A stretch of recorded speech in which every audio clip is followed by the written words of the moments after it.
Hello again, everyone. We are Gaming by Gaslight, and welcome back to another episode of Stellaris as the Sulivan Stellar Parliament. When we last left off, our lovely little group of people here have been getting up to all kinds of interesting things. Ooh, what's this? Discovering space, that's the important part. The ISS Jal Urkin crew have made some astonishing discoveries on Mizar Free. The abandoned primitive settlements, first seen from orbit, were once inhabited by a society of reptiles that still populate the planet, but have since lost all capacity for sapient thought. Interesting. In investigating how these creatures devolved from a tool-making agrarian society into mere beasts, Taras made an unexpected find. The burial remains of the settlement-dwelling reptiles possess a spinal cranial organ not observed among their now bestial counterparts. Testing has revealed these organs to be another species entirely, a sort of neural symbiont that connects with the host's brainstem via external attachment to the spine. These symbionts can still be found in hot springs on the planet's surface. It seems the union between the two species triggered the temporary uplift of the reptiles. What later interrupted the symbiosis, however, remains unknown. Taras requests permission to study these remarkable neural symbionts more closely. Alright, where is this all again? Oh, and it's on this planet that we've been exploring. Situation log has been updated. Alright, I hate to interrupt. Especially because, again, this weird curvature... Actually, I guess this is kind of curving weirdly as well. Maybe it's nothing. Maybe it's a red herring to convince me that there is something weird going on. And that we do have some... Well, then again, no. Surely if we had neighbors, they would have popped down here by now. But I could be wrong. I have been wrong before. Also kind of tempted to build yet another science Construction completed. I mean... Okay, this is very hard. Wavering in and out of Ooh. Interesting.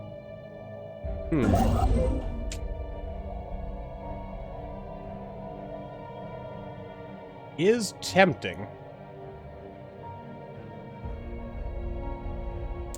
I think for now, maybe I'll just kind of keep expanding in this direction.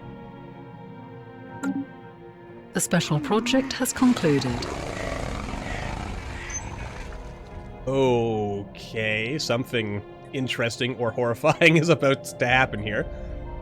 Just looking at those responses. Science Officer Fawn Taras has concluded her study on the neurosymbionts found on Mizar Free. These slug-shaped creatures consist mostly of a complex brain and a resistant protein casing. Despite their neurological advancement, their lack of external organs and limited motor capacities make any attempts at communication exceedingly difficult. After weeks of frustration, Fawn Taras experimented with introducing the creatures into an animal host. Reptilians these neurosymbionts once built a primitive society with on Mizar Free are too aggressive to facilitate experimentation, so a number of substitute species from the surface were tested instead. Regrettably, the symbionts refused to attach themselves to any of the offered animals. Science Officer Fawn Taras hypothesizes that the symbionts will only accept a certain kind of host. Perhaps, importantly, a willing one. In order to get at the heart of this mystery, Fawn Taras has requested permission to transgress the rule of detached observer and offer herself as a host for a neural slug. Oh. After all, if these symbionts were capable of turning wild animals into tool-using farmers, what might they do for us? Brain slugs. There's a lot of stories about brain slugs in science fiction, aren't there? It also kind of leads me to... Kind of reminds me of, what was that book series? Animorphs. Yeah, the Yerk, I think they're called. Brain slugs, they sliver in through your ear and drill their way through your skull, wrap themselves around your brain. Of course, that was more of, I guess, parasitic. It was, totally beneficial only to one. This is apparently a symbiosis that is mutually beneficial.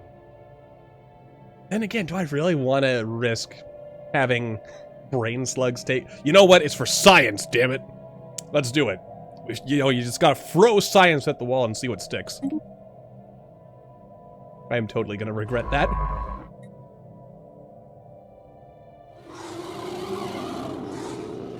Or not. This looks kind of cool. Science Officer Fawn Taras is elated to report that her joining with a symbiont from Mizar Free has been a glowing success. After an initial period of confusion and mild discomfort, Fawn Taras reports notably increased intellectual faculties when it comes to solving complex tasks. Even more remarkably, Fawn Taras is now able to mentally communicate with the slug-like creature freshly attached to her brainstem. I've still got a bad feeling about this. The symbionts are hive minds with lifespans of hundreds of years. They claim their past union with the reptiles on Mizar Free came to an end when their host grew unfoundedly suspicious of them. In fits of rage, the reptiles began tearing off their symbionts and clubbing them to death. Dismayed by their host's actions, the symbionts that survived retreated away from the reptiles, who without the neural stimulation of their slugs, devolved back into non-sapient beasts. Symbionts would like to extend an offer of union to other Sulivan in the Sulivan Stellar Parliament. They ask, however, that only the willing become hosts. Okay, I mean, they only want willing hosts. That sounds reasonable. But what if the number of willing eventually reaches a critical point where they can force themselves on the unwilling? Of course, then again, the reptiles were able to remove the slugs even while the merger was happening, so it's not like these slugs are taking over us, per se.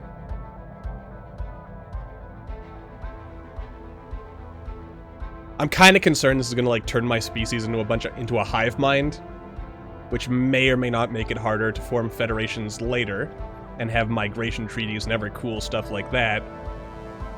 But on the other hand, it's cool. But will it ruin the story of our... You know what, screw it. We're going all in. Alright, let's see what's happened. Brain slug. So 10% faster research, 15% faster survey, 15% faster anomaly research. Oh boy. This could go horribly wrong. Would I trust a brain slug that I met on some primitive world to attach to my brain and make me smarter? Would I even want a brain slug attached to me and, you know, able to communicate with me as part of a hive mind that would theoretically make me mentally connected to other humans? Research concluded. I kind of like the privacy of my own head, you know? But at the same time,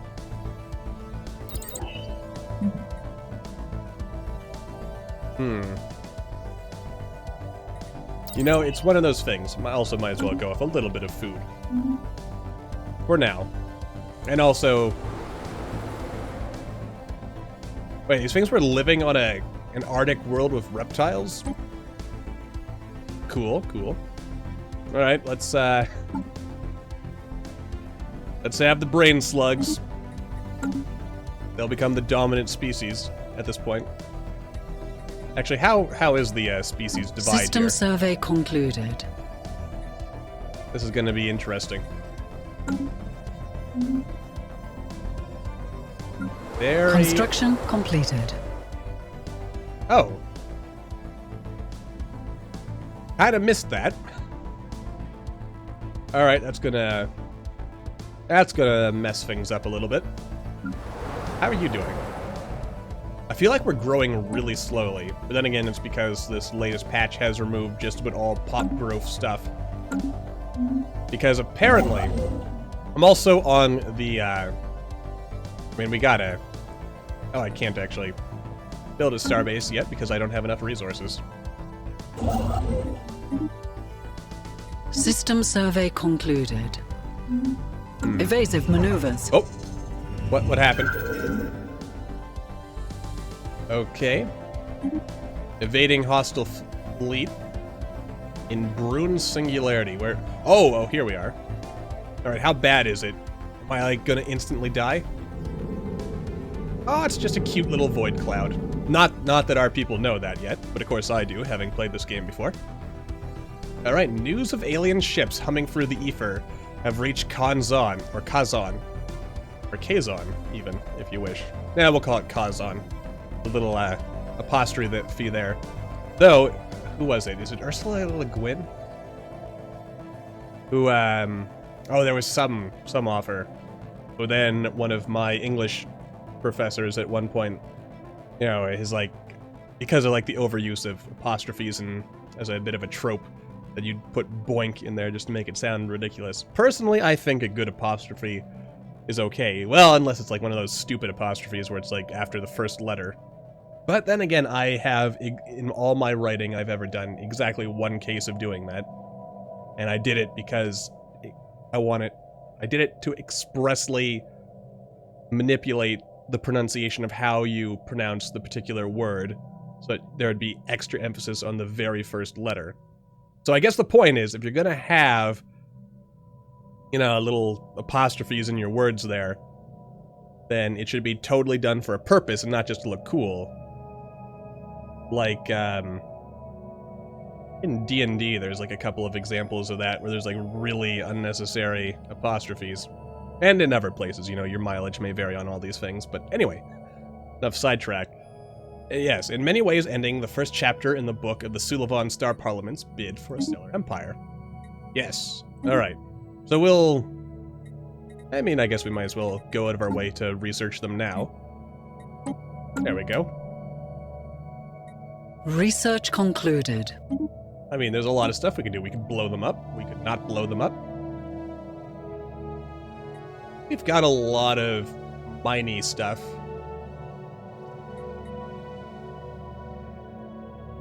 But I do kind of want to hold off on the robots for now. We'll come back to... Oh yeah, and what are you doing now? Science ship.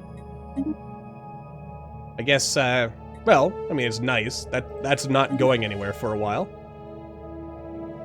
That is indeed useful to know. Let's take a look at this triangular loop. It does feel weird to me we haven't run into anyone yet. I wonder. Well, I mean, we do have it set, so what? There's like 6 to 12 other empires. There's 4 fallen empires, up to 2 marauder empires. What's going on here? Oh, yeah, that's probably going to be a problem. Up to 2 marauder empires. Potentially a whole pile of primitive civilizations. I should probably get on top of this. Ah, God. But we're growing... Oh, wait. Okay, anomalous we're going to be able readings registered. Make something here. Soon. Alright, let's have a read.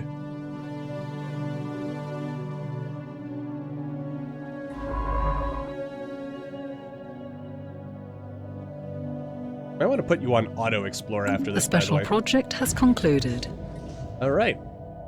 An investigation into a peculiar cluster of debris and space dust has yielded surprising results. It is a particulate cloud bristling with a powerful excuse me, sorry, Fred seems to be giving out on me a little here. Charge of unknown origin that has no business exhibiting simple reflexive action, let alone movements with purpose. And yet it does. There is something undeniably ominous about the hazy subject of the relayed video feeds. Perhaps there are things in the universe we should not tangle with. Let us watch. Situation log has been updated. Oh, and we got some factions. Okay, we have the Alien Friendship Watch. We have the Council of Advanced Sciences. And, let's see, a massive crater on Bickle 3A appears to be the result of a collision with a starship. From the size of the crater, we suspect that a ship exiting a hyperlane at maximum velocity rammed the moon for reasons unknown roughly 10,000 years ago. The ISS Jal Olsek, or Olesk, has picked up residual subspace echoes near the crash site reminiscent of a collapsed hyperarticulate field. But as the ship itself disintegrated on impact, the theory cannot be verified. But we did get a bunch of sciencey stuff, so let's have a look at our factions now. What can we do to make them like us more so that they give us that sweet, sweet influence we need so much? So, as for you, you just like that we allow AI. Alright, that's pretty easy. And as for you, no purges, so you're happy, and new contact. To a certain extent, I hate that these are, like, red. And are things that I, like, can't keep forever. But, having said that... Oh, and I can actually kind of see how our various stuff is, so that's good. So yeah, these guys are like, right now with their issues, they'll never be like perfectly happy, in the green that is, unless we find people. But eventually, I kind of wish that some of these like temporary things that eventually run out, like new contact, would eventually, you know, be replaced with something else. System survey concluded. Something more permanent. But, you know, that's a minor gripe, I suppose, when... Yeah, let's just set you to automatic. Oh, we've encountered aliens. Excuse me? Excuse me?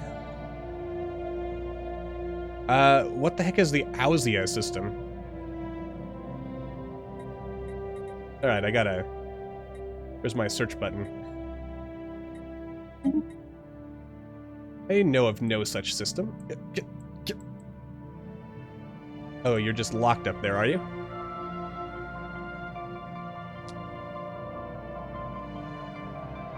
Oh, misspelled that.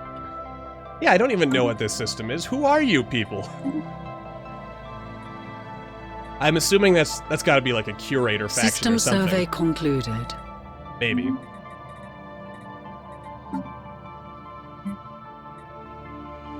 Ah, what the heck. Ah, it'll take me 14 months, though. And this will take 26 months. Then again, am I really in any rush with any of our technologies? Well, I mean, this would be useful. Especially because I do plan on... You know what? Let's cancel that for now. We'll come back to you by and by. But I would like to try and finish this before our colony ship, well, honestly, the odds of that are pretty low. Of us finishing in a timely manner. Oh dear. But I mean, at least part of this is because of that low stability. But that is going to...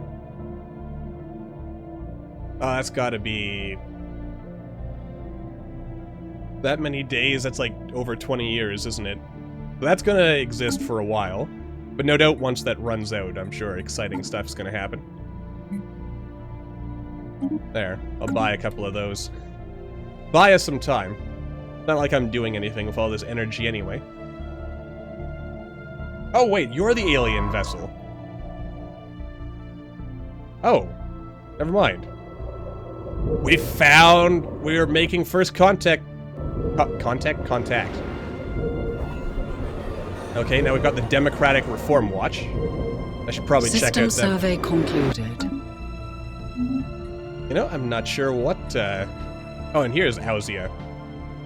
How did I not know about that planet? Good question. Very good questions. Alright, but we know that someone's surveying over here, which means we probably want to rush this way. We haven't encountered anything over here, so it seems unlikely there's anyone over here. Which I could be mistaken about, of course, but, you know, time will tell. But yeah, I probably want to explore this way.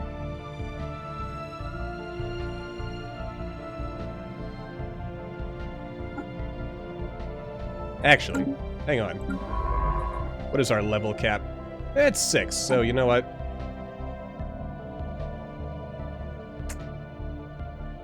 Yeah, let's go with this. Faster surveys.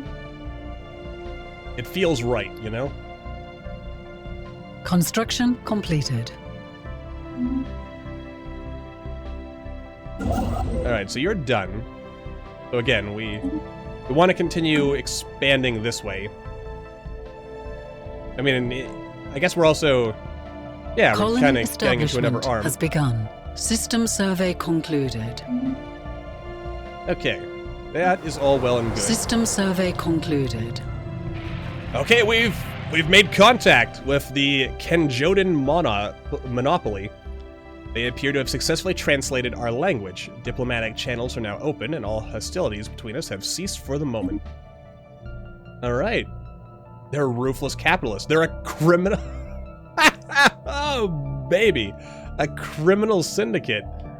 Interesting. They also apparently hold elections every 20 years. I didn't know that crime families had elections, but apparently they do. Let's see. This government is an enormous and ruthless business syndicate, which shares many of its operating practices with organized... So what are these, like the Ferengi, basically? I'm going to be making a lot of Star Trek references, because during this whole, like, pandemic lockdown period, I've been watching a lot of Star Trek. And also kind of working on some science fiction writing stuff of my own. Yeah, which may actually be more than a little influenced by Star Trek and Stellaris, frankly. Stellaris is always saying whenever I'm having some writer's block, listening to that soundtrack. Perfection. Anyway, let's see. The Kenjodan Monopoly. I bring greetings from Oligarch Gok, son of Kald, the undisputed ruler of the Kenjodan Monopoly. They're also xenophobes, so this could lead to an oh my god. Did you see his eye? Like, I know these are animated portraits, and I've seen this portrait before, but it's like, he's not just blinking, but he was like looking a little bit. Like, I could see the whites of his eyes for a second, and something about that just, I don't know, there's something about the animations of Stellaris. They're like simple, but yeah, there it is. That's the expression. He's like kind of rolling his eyes like, geez, Gaslight, do you ever shut up? Anyway, respect our borders and keep out of our affairs, and perhaps our mighty fleets will refrain from visiting your worlds. Okay. I mean, I think he hates us no matter what we do, basically, because our combination of ethics means that nothing we say will be perfect. But, cooperation will surely benefit us all. Or, you know, let's say, we could learn much from each other at Kenjodani. A first alien encounter. The news that we have encountered intelligent alien life for the first time, spreading like wildfire throughout the Sulivan Stellar Parliament. Our citizens are fascinated by these beings, and the media is full of reports and speculation on their culture and society. The revelation that we are not alone in this galaxy has largely been greeted with celebration on Kazan. Just like us, the aliens appear to be relative newcomers on the galactic stage, and their level of technology is similar to our own. This is indeed a momentous occasion. Oh geez. Oh geez, they're like already over here. And they've already got 1, 2, 3, 4 planets, and they've found people. Oh shite. Oh, that's not gonna end well. Maybe it's time I invested a little bit in my navy.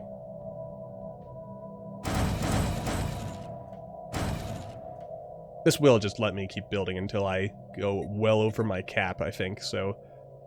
Actually, you know what? Let's do this the smart way. And let's see. Fleet manager. Probably should assign a... Yeah, you know, I have a feeling we're probably gonna... We're gonna see some combat. Ooh, a brain slug. Our whole society is slowly being integrated with the brain slugs. Hey! Alright. Now here's the thing. To a certain extent, I actually wouldn't mind if they attacked me. Assuming I could build my fleet up quickly enough to respond. You know? I also think I really want to get this to at least... no, the way these connect. I think they've got... Okay, you've closed your borders to me. Oh, I should have read what they had to say.